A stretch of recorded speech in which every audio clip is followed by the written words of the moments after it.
Overwatch is a hero shooter where two teams battle to complete some sort of objective, usually controlling territory or advancing a payload. As each game plays out, you can track your progress using information from the heads-up display and from a scoreboard which shows individual statistics for each player. But the scoreboard lies. Sort of. For those who aren't familiar with Overwatch, this is what the scoreboard shows you. You can see the current hero each player is playing as, each player's role, tank, damage, or support, eliminations, assists, deaths, damage done to enemies, healing given to allies, and incoming damage mitigated. Based on this scoreboard, which team do you think won this match, and how close was it? In case you find this helpful, this match occurred on Hollywood, a hybrid map where teams alternate attacking and defending between rounds. If you've never played Overwatch and all you see is a bunch of seemingly random numbers, then that's totally okay too. If you think that red team won the match, maybe you're looking at the healing output from each team. Adding up blue team's healing gives a total of about 30,000, while adding up red team's healing gives you about 48,000, a difference of almost 18,000 healing in favor of red. This is a massive heal difference, and the large healing output from Team Red might enable more aggressive playstyles, since the bonus healing would compensate for more damage taken when playing aggressively. If you think that blue team won the match, maybe you applied this exact same argument, but in reverse. Take a look at blue team's damage output. In total, about 78,000, which compared to red team's 60,000 is a difference of about 18,000 in favor of blue. Red just can't keep up, and has to choose between spending more time healing or playing more passively to reduce incoming damage. Here's another perspective.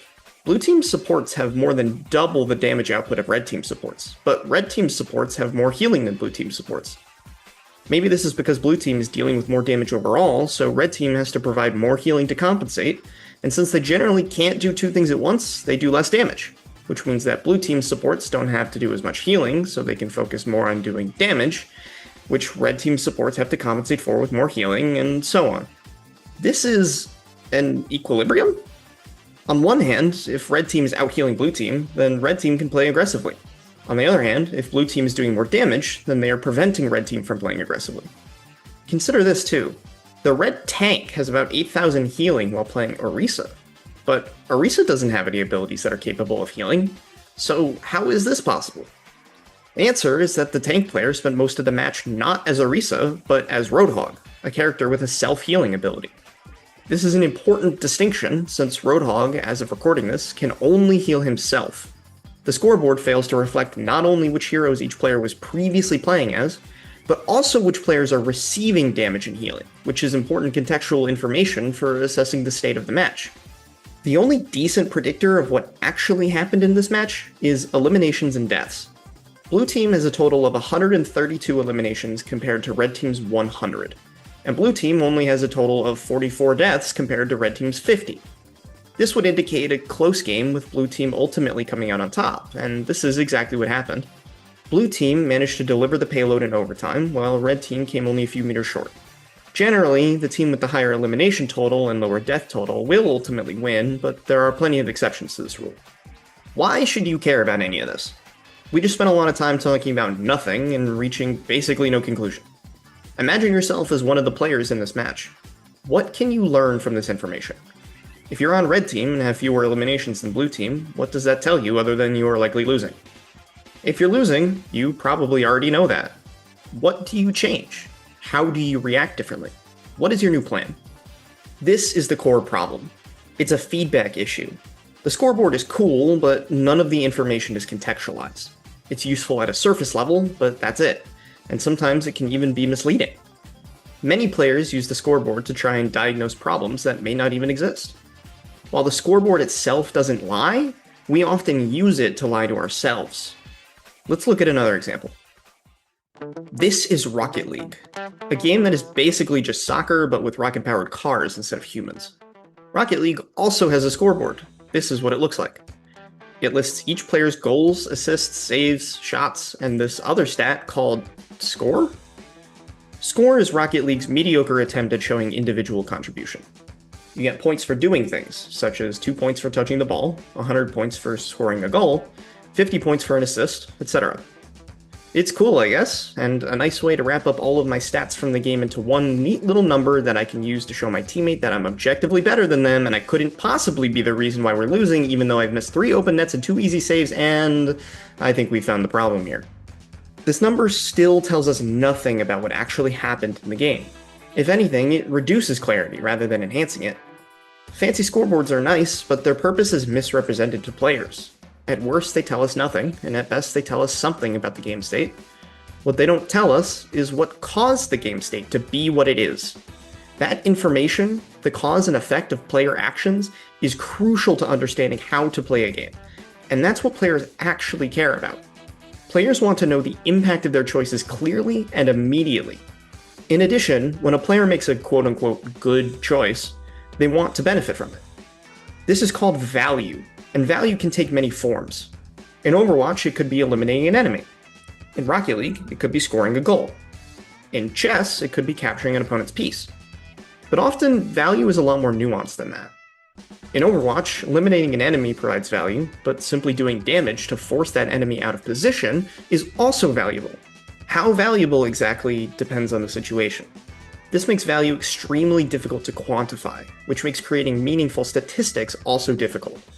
But that's okay. On a macro level, it's usually easy to tell where value exists in games like Overwatch. Here's a scenario.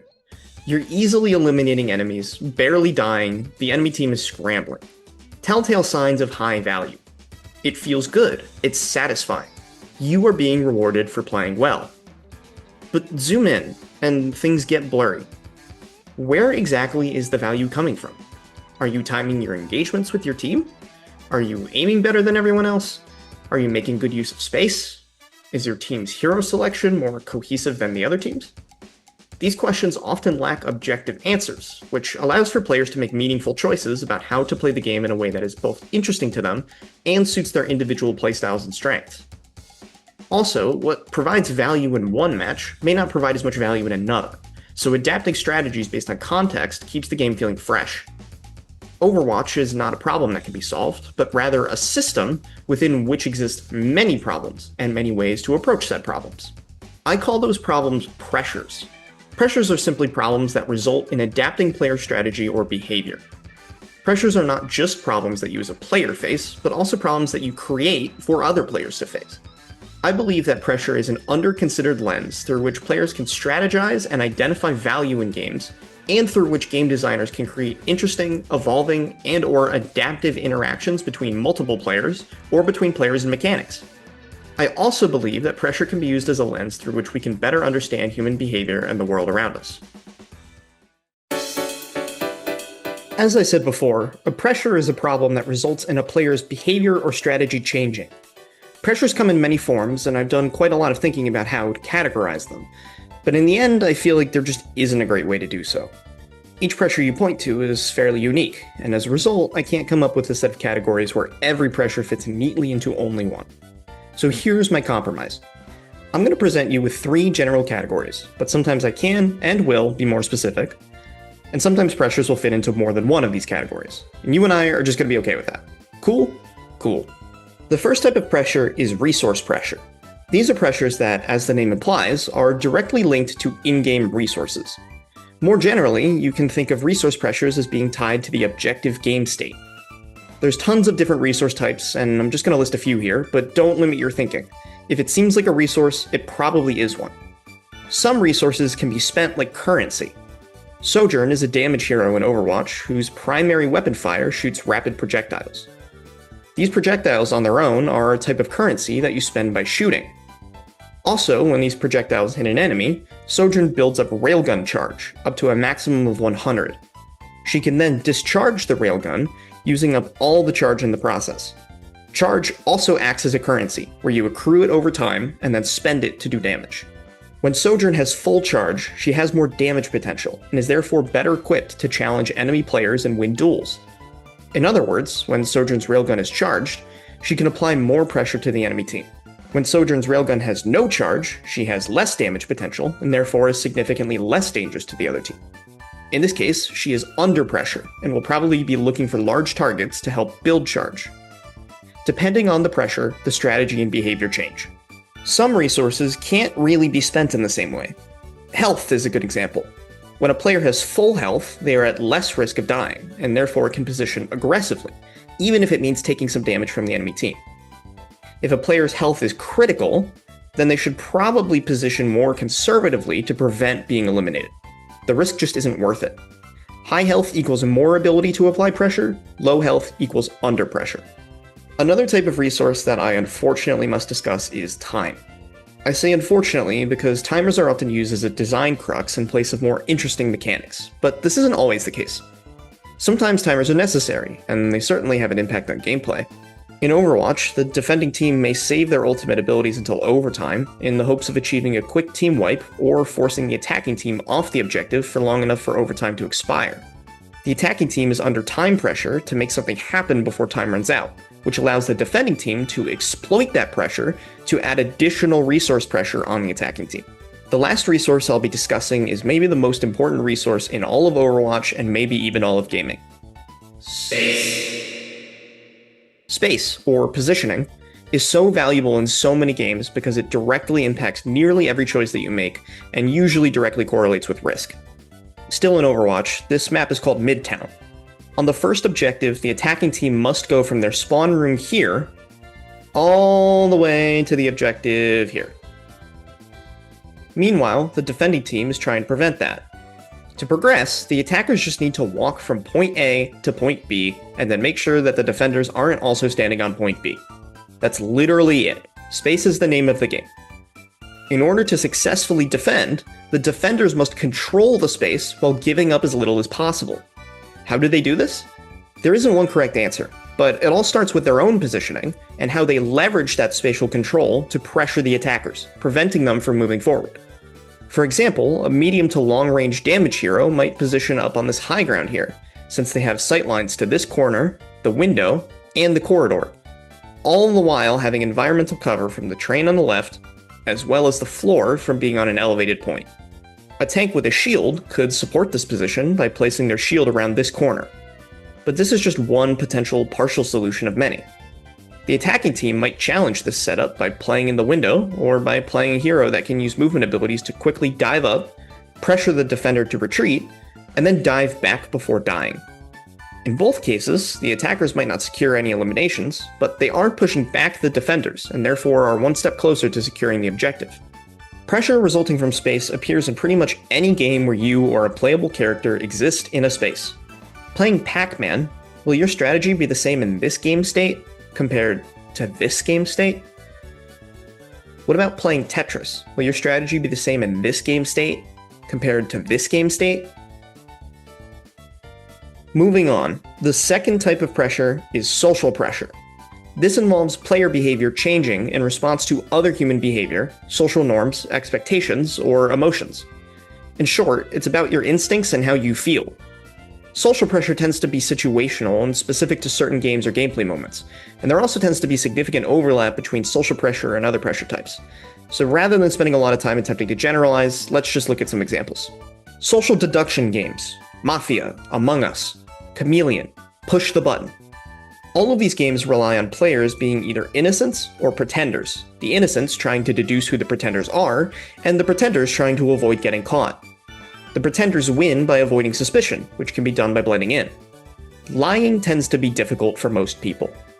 Innocents just play their role and report to the group all the events that they genuinely lived through. Pretenders have to balance two realities, the genuine reality they experienced and the false reality they invent to convince the innocents.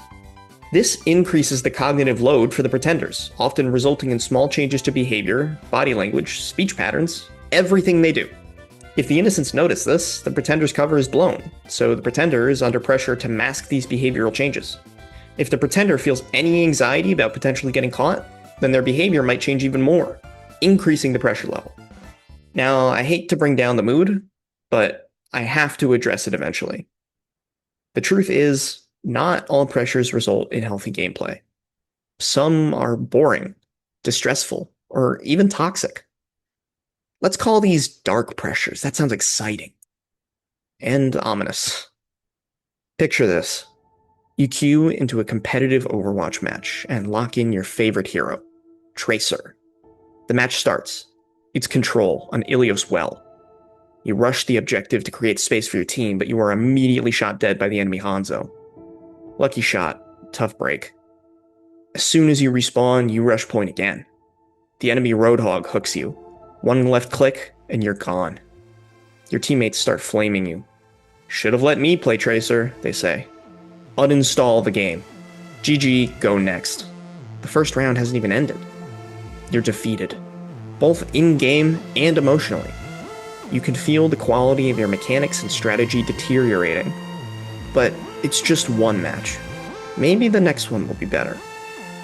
So you play again, but you're still feeling the effects of the last match. You find yourself making poor choices and you're punished for doing so. You know you can play better, but you can't seem to make the necessary adjustments. What is holding you back? What is this invisible force? You're tilted, frustrated by your own poor performance, which is fueled by your own frustration. And yet, you play again. And you lose again, so you play again. Just one win. That's all you need. Just one. But it never comes. You give up. Maybe you'll find that elusive win another day.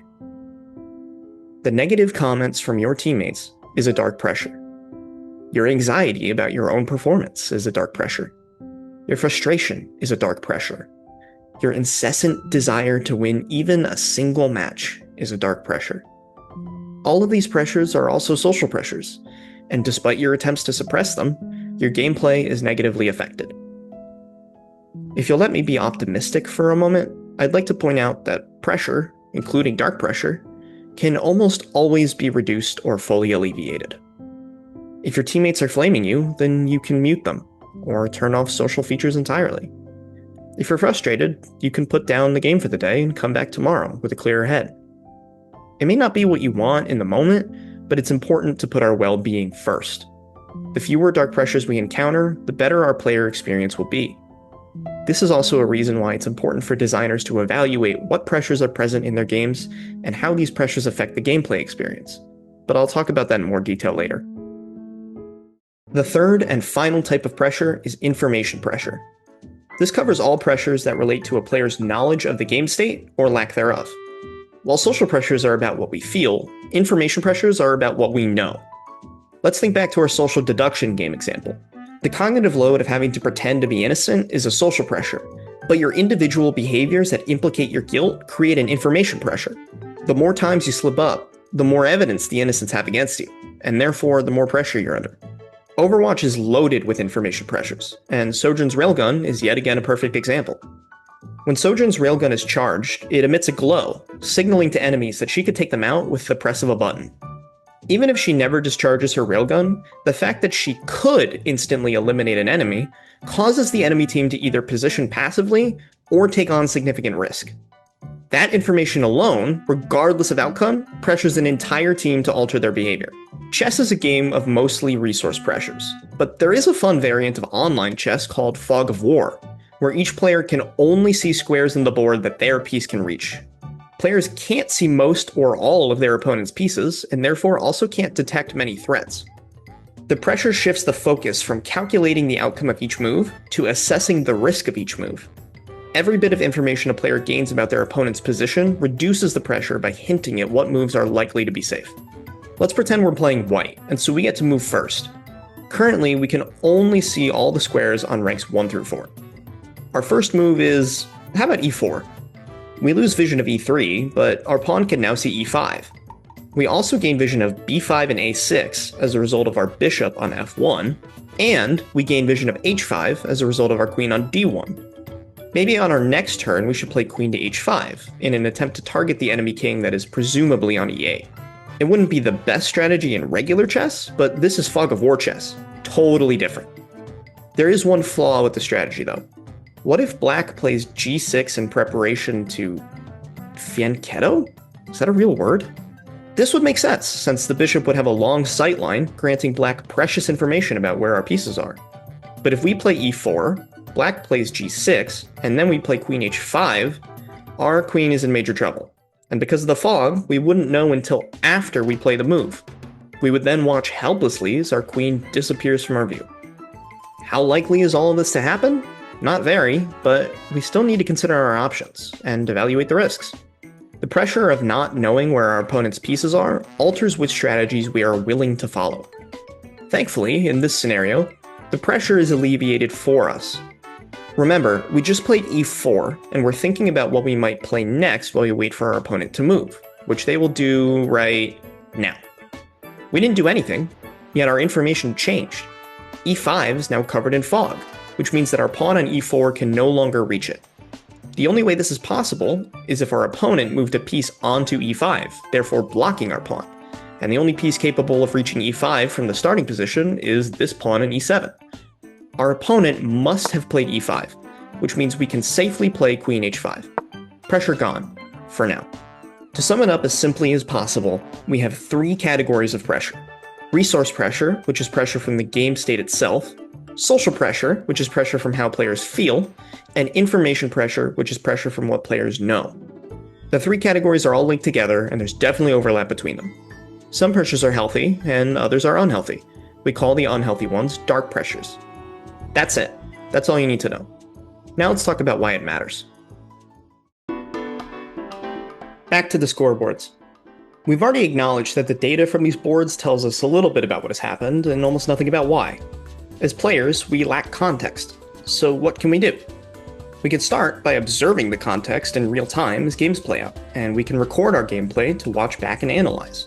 Games like Overwatch and Rocket League already have integrated replay systems we can use. With these tools, we can identify pressures in individual gameplay moments, and discover how these pressures impact what decisions we made, as well as where our decision-making and strategy could be improved. Then we can use this new knowledge to identify and respond to pressures while we play. If our analysis is sound, then the scoreboard will often validate our findings. The numbers will make more sense. I've pulled a replay of a high-ranked 2v2 Rocket League match from ballchasing.com, a site where players can publicly upload replays of their matches. You can find a link to where I sourced this match in the video description. 5 minutes on the clock. Two teams battling it out for ultimate car soccer supremacy. As the match begins, there's a mad dash to the ball at midfield. Actually, wait. Maybe we're getting ahead of ourselves here.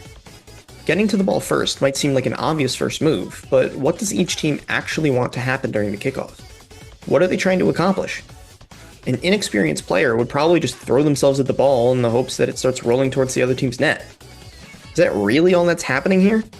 It feels unsophisticated. This type of kickoff, where both teams start with an equal opportunity to get the ball first, it's familiar. But not from soccer. It's more like a tip-off in basketball or a face-off in hockey. The objective for each player in those scenarios is to have the puck or ball end up in the possession of their team. Possession is crucial because when a player or team is dribbling or handling the puck ball, they have more control over what happens next.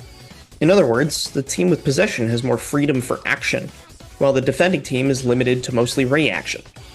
Rocket League works the same way. We can therefore view possession, or control as we'll call it, as a resource, where the more ball control a team has, the more pressure they can apply on the opposing team. Control is also an information pressure because it's generally very visible, and therefore is a factor in a player's risk evaluation. And control also results in social pressure, because the prospect of scoring or the threat of being scored on can impact our emotions and therefore our decision making. It's all connected. While we're at it, let's also discuss boost. Boost is used to accelerate a player's car in the direction they're facing. Players can have up to 100 boost in the tank and start with 33 on each kickoff. Boost pads that give players 12 boost per pad are scattered around the map, along with 6 boost pills that fully replenish boost in the corners and at midfield. Boosting allows players to make fast, precise movements that would otherwise be either difficult or impossible. Boosting is also the only way other than flipping to accelerate midair. Aerial control is a relatively high-skill mechanic, but if done well, it can be extremely difficult to defend against. The point here is that a player with boost is at a major advantage compared to a player without boost, so we can view boost as a pressure as well. Alright, let's go back to the kickoff. See how only one player from each team is actually making contact with the ball? Each of these players is trying to collide such that the ball will end up in the possession of either themselves or their teammate. The teammates are positioned close to the ball, but not too close. Let's imagine that after the collision, the ball doesn't really go anywhere. Both these players are positioned close enough that they can immediately try taking control of the ball, pressuring the other team. Now let's imagine the ball goes flying off somewhere. Both these players are positioned far back enough that they have plenty of time to turn around and defend if they need to, alleviating pressure. We once again have an equilibrium. This tactic is called creeping, which I cannot emphasize enough I had no role in naming. Okay, you've waited long enough. What actually happened?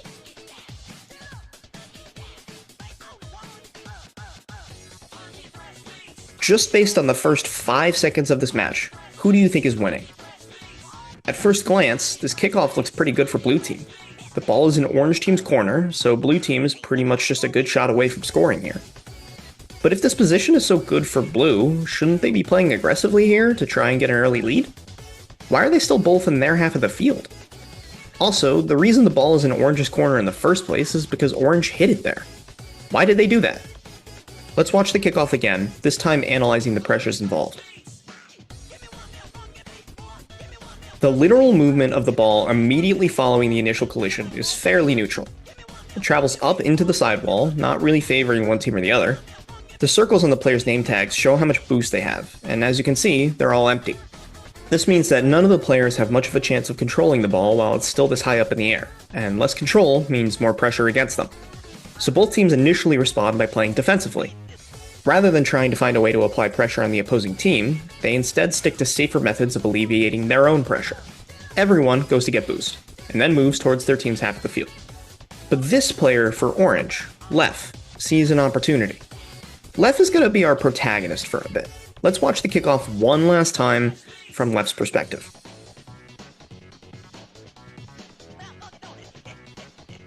Stop. What do you see? I see both players on blue team retreating, presumably to get boost, and Lef's teammate also retreating, presumably also to get boost. No one is going for the ball. Lef can just take control of it, completely for free. But instead of doing that, Lef sends a pass to his teammate. Why make that decision? If Lef controls the ball here, then they're exerting pressure on blue team through both controlling the ball and pushing it upfield sooner. But their teammate is still positioned very passively, way in the backfield. Lef also doesn't have any boost, and while they could take the ball to midfield to get some, this would take time, which means less time to pressure blue team with the threat of an attack. By instead choosing to pass back to a teammate, orange team still maintains control, both players can get boost, Lef's positioning is aggressive, and Lef's teammate has more time and space to use to control the ball.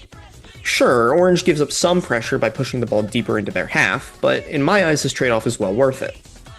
Now I said that Lef's positioning is aggressive, which applies spatial pressure to blue team. What makes Lef's position strong is twofold. First, Lef's teammate could pass the ball back to Lef, who could then feasibly shoot the ball towards blue's net. Regardless of whether or not that actually happens, blue team needs to at least consider the possibility and be ready for it. Second, by placing themselves between the ball and both players in blue team, Lef can disrupt blue's positioning. And that's exactly what happens. Lef sees blue team approaching to apply spatial pressure, and Lef alleviates some of that pressure by bumping them, reducing the threat to orange team's control. Unfortunately, not much comes of it, and orange team opts to play defensively, with Lef rotating back towards their net. This pays off when blue team challenges orange's control, and the ball goes straight to a very prepared Lef. I'll let this next sequence play out.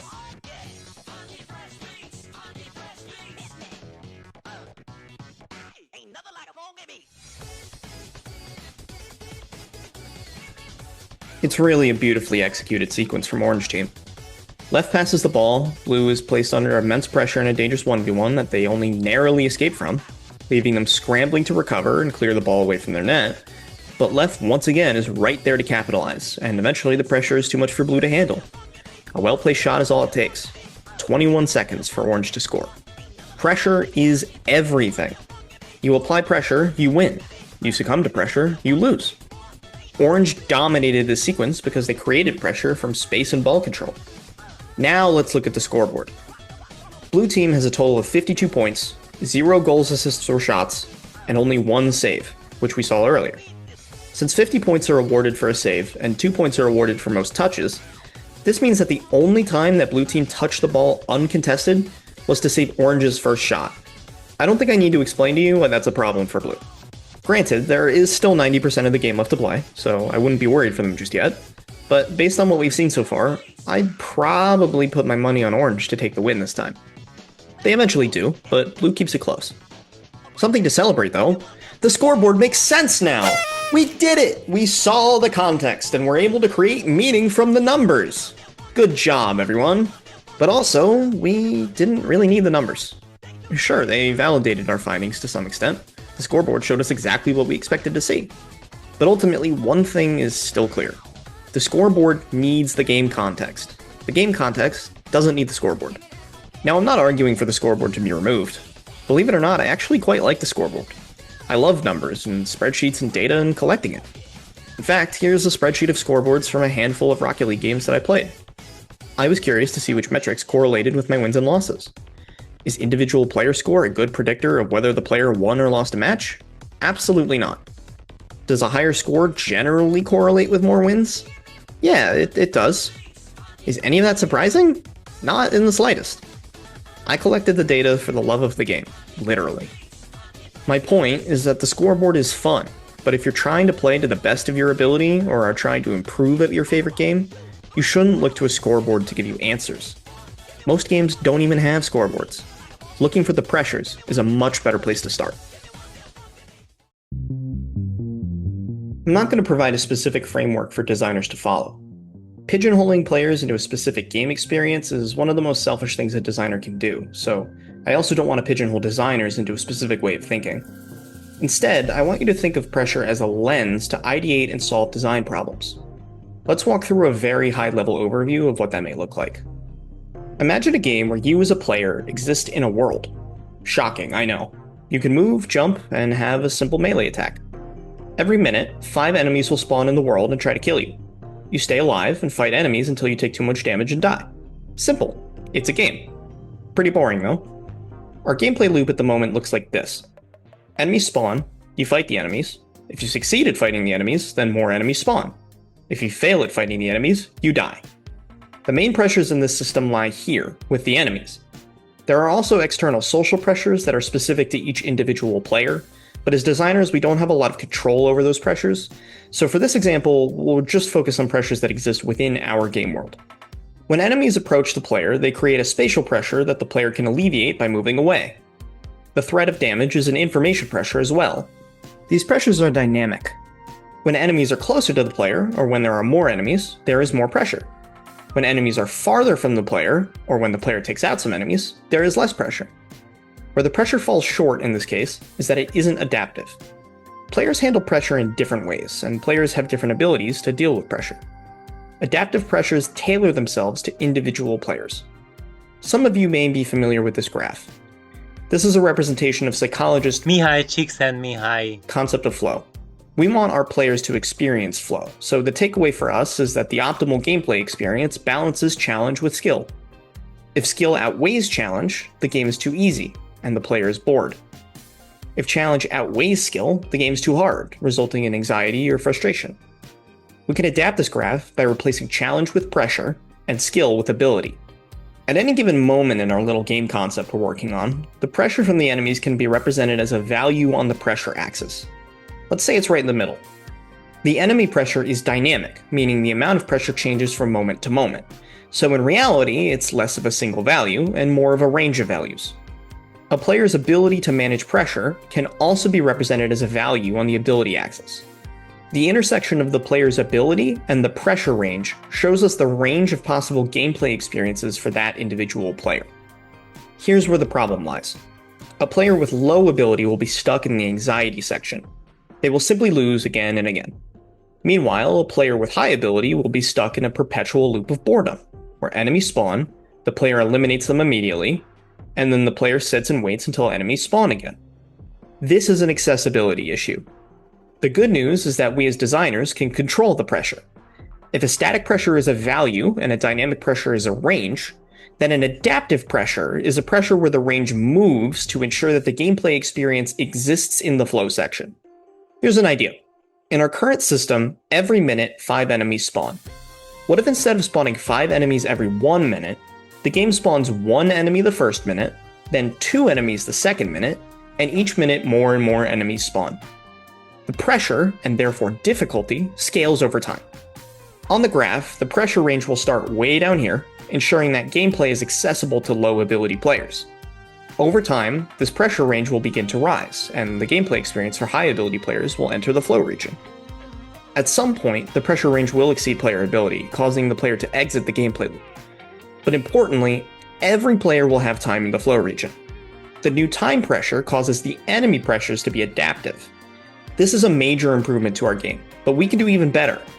Currently, the pressure range will continue to rise until the player eventually can't keep up. What if there was a way for the player to compensate? A way for the player to increase their ability so that they stay in the flow region? The player can fight enemies to alleviate pressure, but at some point there will be too many enemies to fight. They simply cannot do enough damage fast enough. Let's give the player a way to increase their in-game character strength. How about we place items in our world that the player can collect to gain a permanent buff? Maybe there's an item that increases the player's attack damage, and another item that increases their movement speed. We can even make an item that gives them a double jump. Collecting these items increases the player's ability to manage and alleviate pressure by increasing their raw power, or by giving them more tools in their toolkit. There is one potential issue. If players collect items too quickly, then their increase in ability will outpace the increase in pressure, resulting in boredom. Similarly, if players don't collect items quickly enough, then the increase in pressure will outpace their increase in ability. The pressure eventually boiling over isn't exactly a bad thing, because it introduces a lose condition to our game. But losing should feel like a result of player decisions and actions, rather than a purely unavoidable circumstance. We want the player to feel like their actions and choices matter, that they have agency. A solution is to somehow correlate a pressure increase with an opportunity for an ability increase. In practice, this means that if the player manages pressures well, then they are rewarded with an ability increase. But if the player manages pressures poorly, they receive no reward. Let's implement this concept by adding a currency to our game. The currency can be acquired by killing enemies, and can be spent to unlock the items scattered in the game world. The more enemies you kill, the more currency you gain, the more items you can buy, the more enemies you can kill. In effect, this correlates the reduction in pressure from killing enemies with the increased ability to fight more enemies. This is called a positive feedback loop. The result is players will feel more powerful over time, but the game doesn't actually become any easier. Players remain in the flow region. Maybe you've also recognized that in adding a currency, we've introduced yet another pressure. If the player doesn't have currency, they can't buy items, which means they can't keep up with the pressure from the enemies. Our new currency pressure interacts with the enemy pressures to create gameplay that evolves based on both time and player actions. At this point, our game concept is in a pretty good place. It's far from finished, but the core mechanics outline a fairly simple gameplay loop where both pressure and ability fluctuate, resulting in gameplay that adapts to users and doesn't get stale quickly. Identifying and designing for pressure is so powerful because it forces us as designers to consider which factors drive gameplay, how we can design game systems that enable flow, and how we can design mechanics and systems that are accessible to as many players as possible. By the way, if you're interested in playing our game idea, you can, because it already exists. It's called Risk of Rain.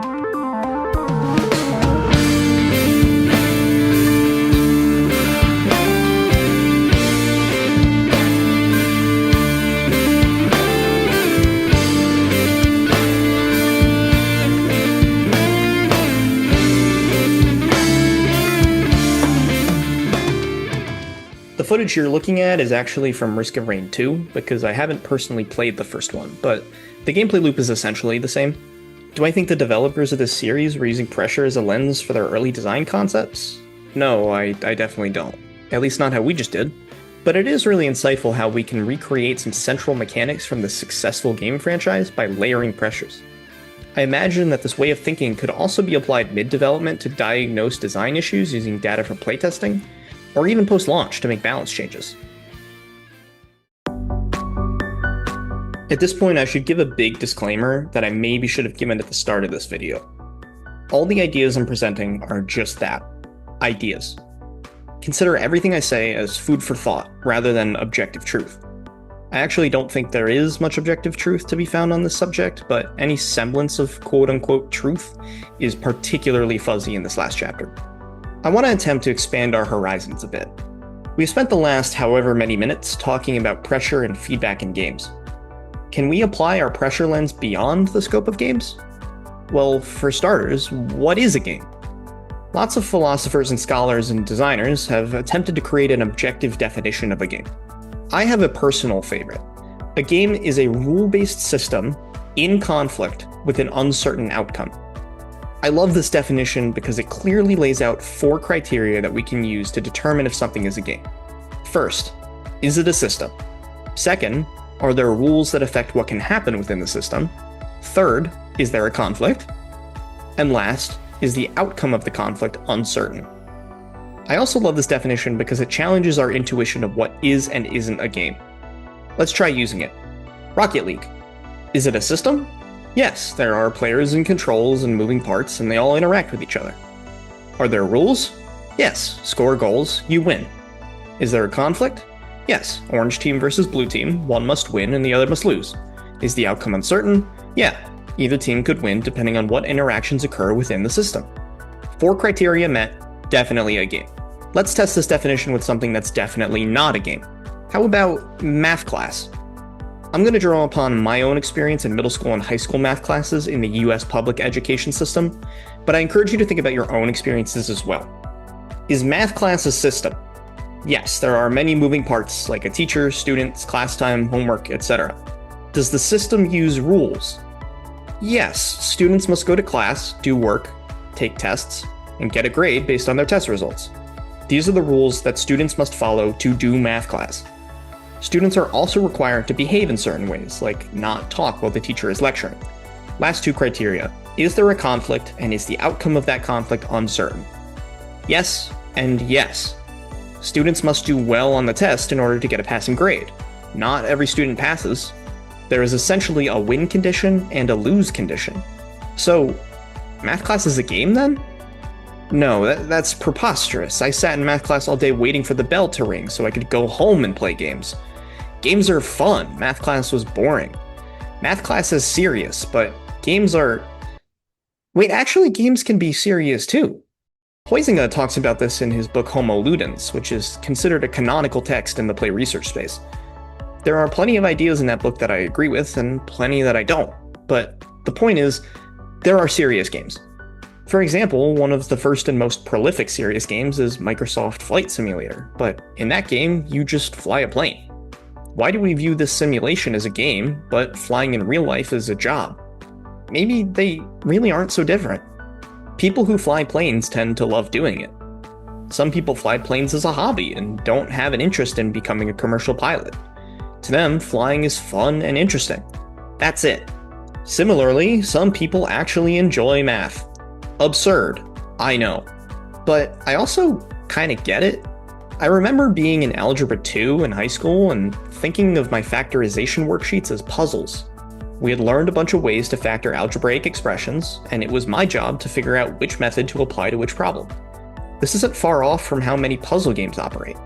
Players are introduced to a set of mechanics, then they apply those mechanics to solve puzzles, then typically more mechanics are introduced, followed by more complex puzzles, and so on.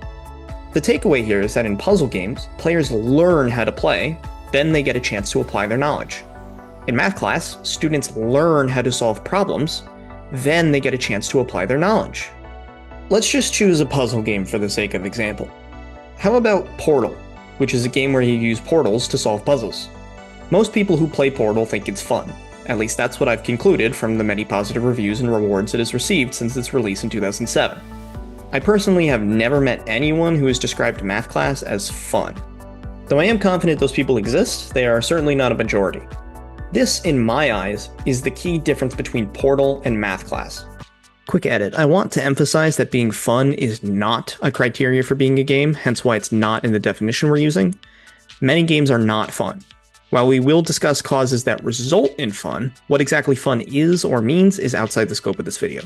Why is Portal fun and math class not fun? You probably know what comes next.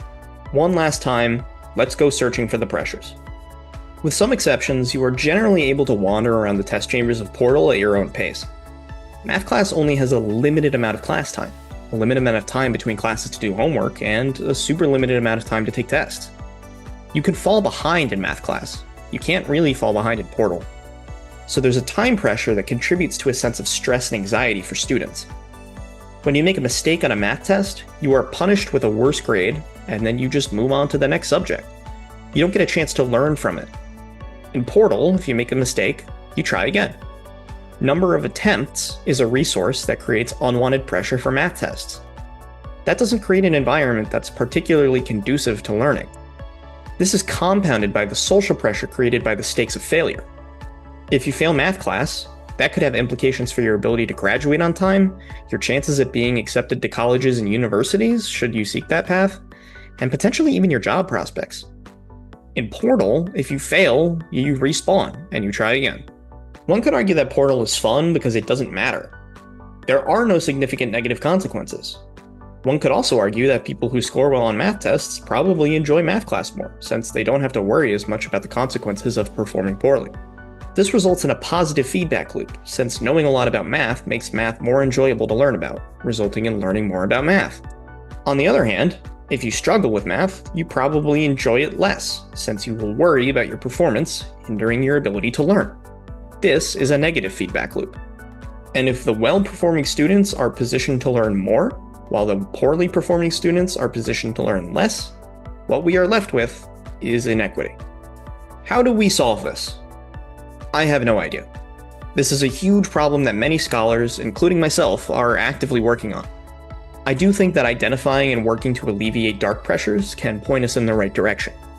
We can start small by doing things like giving more time on tests to students who need it, or making tests untimed altogether. Many schools already do this, and it's not a perfect solution, but it is a place to start. We can think bigger though. Why do we need tests? To evaluate learning? Do tests accurately evaluate learning? I don't think so. Maybe we can get rid of tests. What about individualized projects that allow students to apply math to other subject matter that interests them? Maybe a student could do a math project about how velocity carries through portals, and calculate how many portals the player has to travel through before reaching terminal velocity. That sounds interesting to me.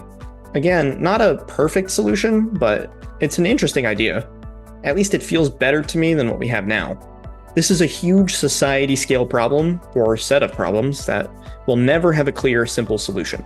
But pressures give us another angle to problem solve from. Another flank to apply positional pressure from, if you will. We also don't have to think this big. We can attack little problems with pressure too. Maybe there's a tension within your friend group. What pressures exist that might be contributing to that tension? Most will probably be social pressures, but maybe there's something going on in a friend's life that you don't know about. That's an information pressure. Another scenario, is your schedule full and overwhelming? How can you prioritize certain tasks over others? Well, which uncompleted tasks are applying the most pressure, and from where? What type of pressure? Most of us kind of think of that intuitively, but maybe giving it some conscious thought could help get your ducks in a row. That's pretty much all I've got. Let's recap real quick, because I just threw a lot of information at you, and there's a few things that, if nothing else, I would like you to walk away thinking about. Pressures. They exist. Pressures result in adapting strategy or behavior. You can loosely divide them into three-ish categories. Resource pressures are about objective factors of the game state. Social pressures are about what you feel. And information pressures are about what you know or don't know. Players can use pressures as a lens to analyze the game state and make strategic decisions. Designers can use pressures as a lens to create gameplay that adapts to player ability. And we all can use pressure as a lens to identify and manage problems in our lives, both big and small. If you've managed to make it to the end, thank you. Hopefully this has been at least a little bit interesting or insightful.